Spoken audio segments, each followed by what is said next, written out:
It's a new month, and the first Sunday usually of every new month, we partner up and have our ministry partner come in and talk to you about ministry. And tonight's pretty cool. I always think it's pretty awesome when God, I mean, He has His hand in everything, but when we get to have a missionary that's overseas doing the work that they've been called to, that has a connection to Valor, and even cooler when we get to be able to actually partner up and help support that missionary that's overseas doing the work that they've been called to do. So tonight I'd like to introduce Darcy Cowan.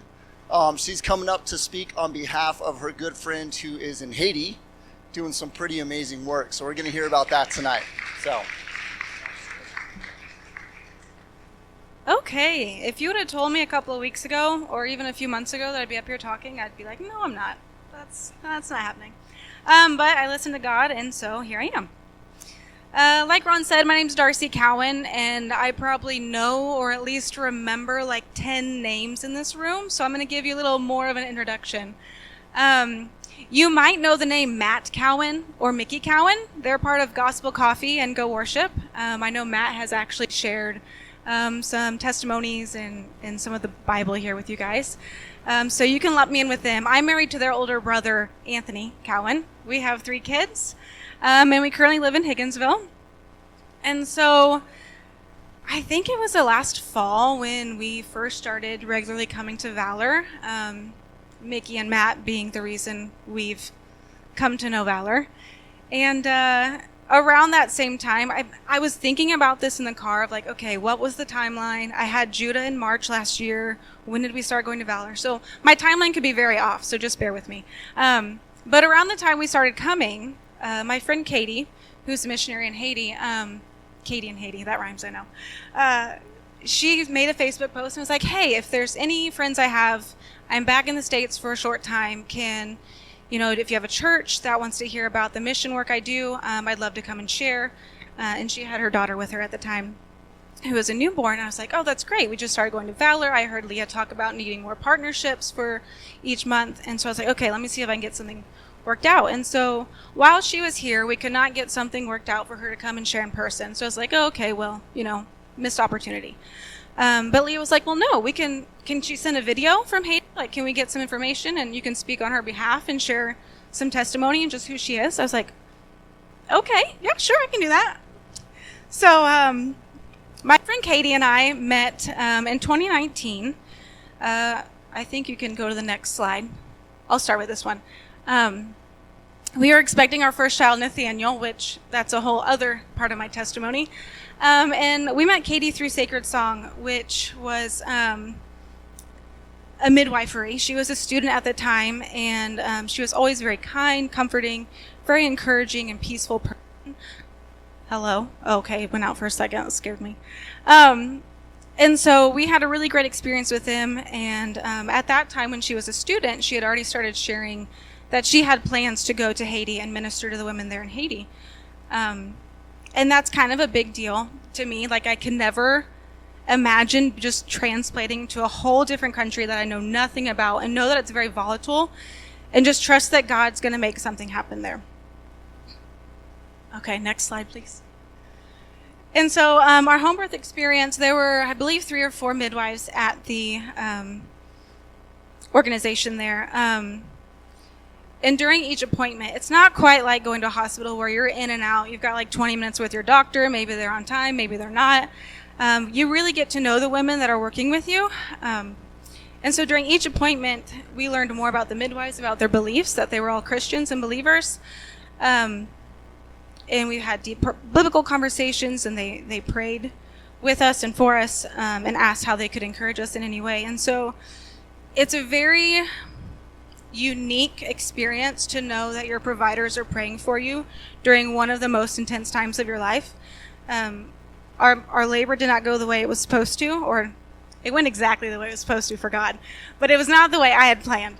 It was very difficult, and typically we only have 2 midwives in a situation like that. We ended up having 3 at the point that we transferred to the hospital. It was not an emergency transfer. And this is why I have talking points, because I could like overshare with all of you right now, and I'm not going to do that. So it was not an emergency. But Katie and another midwife stayed behind at home to clean up while one of my other midwives transferred with us. And then Katie also joined us at the hospital to make sure we were getting the proper care and the care that I wanted when we were there. Next slide, please. Thank you. And so, like I said, I think it takes a very special person not only to be a midwife, to serve in that capacity, to really be so selfless and to put somebody else's care first over your own. I labored for 30 hours at home, so it was like way long. They were awake for all of it. My husband was awake for all of it. And so it's a special person to be a midwife, but even another type of person to also go to a different country and do the same thing there and impact the women's lives there. And so I believe in the video that we'll see in a few minutes, she lives in Inch, Haiti, and I looked up, I said, okay, here in America, I looked up from Knob Noster, there are 5 different options of hospitals you can go to in about an hour radius. In Inch, there is 1 hospital, and you'd have to drive at least an hour and a half. And our roads are safe, they're reliable, we have reliable transport, and they're maintained well. But in Haiti, they do not have that. The roads are very difficult. There are gang members and gangs that will attack you. And the other option for them is 3 hours away. So it's very difficult to put into perspective how blessed we are about the options we have in healthcare compared to other places like this. And so I know that the work Katie and her husband and their team are doing is having a huge impact on women and the communities there in Haiti, physically, spiritually, emotionally, because she also had that same impact on me in the short time that I had her here on my midwife team. And so now I would like to share the video with you. And if you have any questions afterwards, I actually have to leave because my husband and children are at home with sick kids. So if you have any questions, I direct you to Leah and Ron afterwards. So thank you.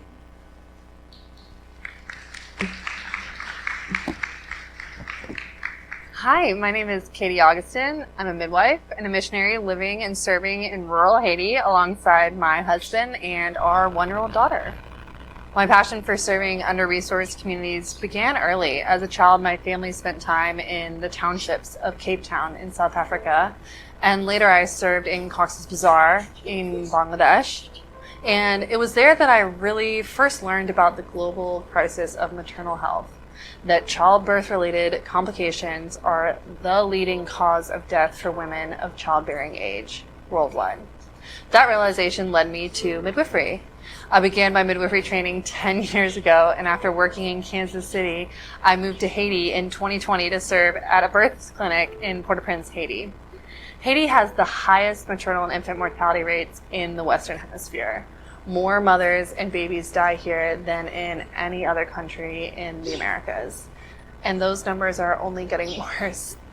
Since the assassination of Haiti's president in 2021, the country has spiraled into political, social instability. With no elected government and gangs controlling much of the country, life here has become increasingly dangerous. In 2021, just 3 miles from where I was living, 17 missionaries were kidnapped. It became clear we had to evacuate, but I knew God wasn't finished with our work in Haiti, and I began praying for a way to return, somewhere safe where we could still serve. That door opened in Inch, a rural town in Haiti's Central Plateau, and that's where I met my husband, Augustin, who was born and raised here. He's now an invaluable part of our ministry, helping navigate local logistics and relationships. Together, we partner with Midwives for Haiti, where Augustin oversees ambulance operations, a vital role, especially given that 90% of the roads here are unpaved and nearly impassable. I oversee clinical operations, working with 25 Haitian midwives to support a birth center, a high-risk maternity ward, and 10 community clinics. We believe midwifery is a sacred calling. We're invited into one of the most vulnerable, beautiful, and sometimes heartbreaking moments of a woman's life. We get to celebrate with women on the best day of their lives, and sometimes we mourn with them on the worst day of their lives. That deep trust opens the door for ministry, both to the women we serve and to the midwives we serve alongside. Out of this work, our own ministry was born, Maternal Healthcare International, a God-given dream to serve women who are the most in need of truth, of love, and of care. Our mission verse is Psalm 30, verse 5. Weeping may endure for a night, but joy comes in the morning. That verse captures both the pain of labor and the hope we hold for Haiti's future. A few months ago, gang violence overtook the nearby city of Mirebalais. Over 10,000 people fled, many arriving here in Inch with nothing. Because the gangs had gotten to Mirebalais, which was so close to us, we decided that I would take my daughter and that we would head out to a friend's house further out from where we're living now. During this time, I reached out to local community members and asked if they came across any women who had been displaced by the gang violence, who needed care, who were pregnant, if they could please let me know, as I would love to come and serve.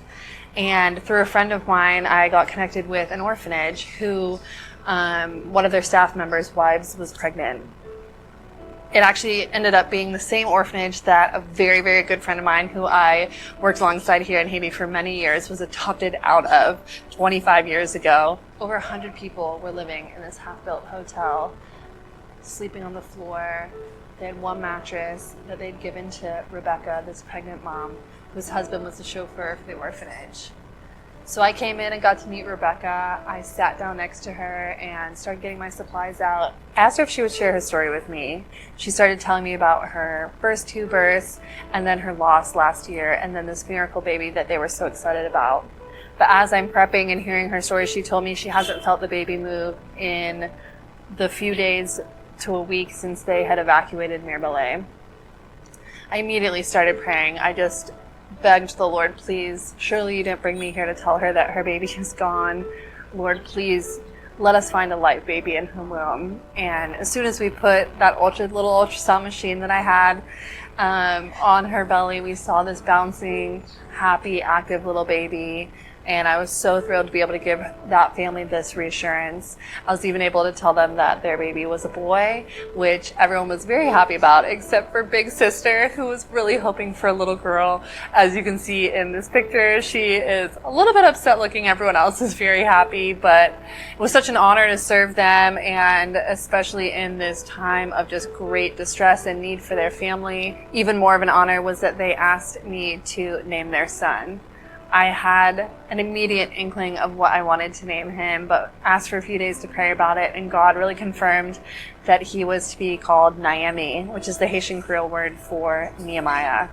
I just truly believe that this next generation of Haitians are going to be those who love, fear, and serve the Lord and rebuild the walls of Haiti that have been torn down by evil and by insecurity.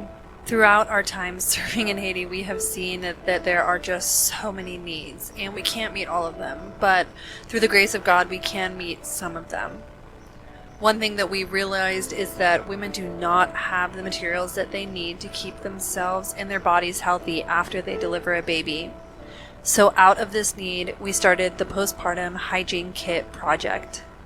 We distribute kits to women in need that include washable postpartum pads, fresh underwear, a toothbrush, toothpaste, soap, and a comb. Everything they need to take to the hospital or clinic with them when they give birth to keep themselves clean, to keep themselves healthy, and to continue to take care of themselves so that they can bond and connect with their newborn baby. Since our start 6 months ago, we have been able to distribute over 200 kits to women in need. We want to continue to serve, but we need your help to do so.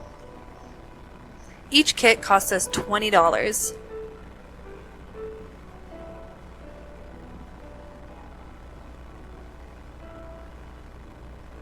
We're looking for monthly sponsors that can help us provide these kits sustainably to every mother in need. God has placed big, God-sized dreams on our hearts, including the future creation of a maternity and education center for teen moms, but we can't do it alone. We need the partnership of those with God-sized generosity to help bring these dreams to life. Haiti is under siege, physically, politically, and spiritually, but we believe we are planting seeds of truth for the next generation, one that will love and serve the Most High. We believe that joy is coming in the morning. We ask for your prayers, for protection, for provision, and for peace. We know the risks of living here right now, but we are confident in God's calling, and we continue to serve for as long as He allows. If you feel moved to be a part of this mission, whether through prayer, encouragement, or financial giving, we would be deeply grateful. You can become a monthly sponsor of a postpartum kit for just $20 a month, or make a one-time donation of any amount. Everything goes a long way to making sure no mother is left without the essentials after giving birth. To give online, follow us on social media or subscribe to our newsletter. Simply scan the QR code on the screen now or visit maternalhealthcareint.org. Thank you so much for allowing me to share our story and the story of what God is doing here in Haiti through us. Merci et bon Dieu béni. Thank you, and God bless you.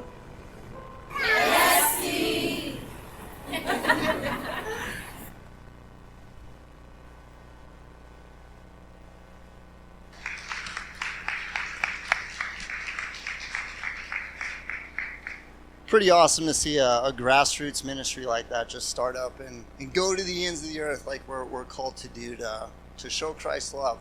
I failed to mention what it means to partner with a ministry partner during that month is 10% of everything that's given to Valor goes to our ministry partner. And if you forget Maternal Healthcare International and you do want to give more, you can donate through our giving site on our website and just put on there that you want this to go to MHI or the ministry partner of the month, that we can make sure that it gets to them directly. So also what we have going on tonight is some discussion about a ministry of ours here and bringing up some leaders who have kind of stepped up to take on leadership with our youth ministry here at Valor. So I'm going to invite Ben up and hand him the mic.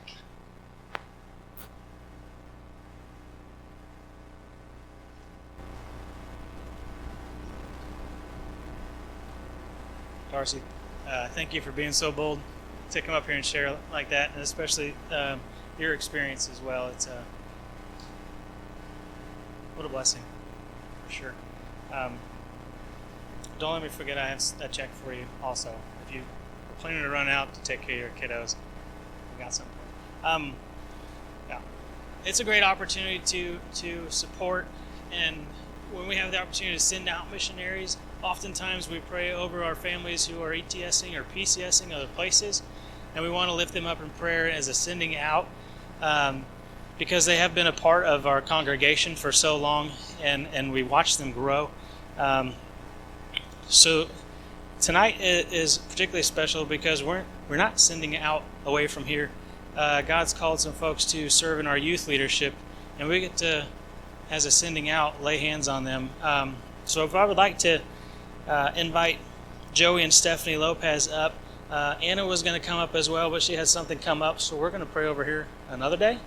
But I don't want to miss this opportunity and have these people in this room for this purpose and this reason for that. So come on up. We here at Valor Church see the significance of investing in future generations. We're also incredibly grateful that these two here, we've watched them come to know Christ and be more like Christ and share Christ with their workplaces and the coffee shop and so many different opportunities. They're just ready and willing and able to serve wherever they are. So it's just a great opportunity to come and stand next to you. And also I want to invite the congregation to come up with me as well as we lay hands and pray over Joey and Stephanie. We got to chat over dinner last week, and it was just so fun to see their excitement and passion for the youth. They've already been doing youth things for the last great bit, really, and good opportunity to come alongside some other people who have a heart for the youth. So even better that they're going to be here at Valor, and we want to recognize that call for what it is, where it's you're being called and you're going to make disciples, and praise God for that, right? So if I could, please come on up, and we're going to lay hands on Joey and Stephanie, and then we'll finish in praise and worship.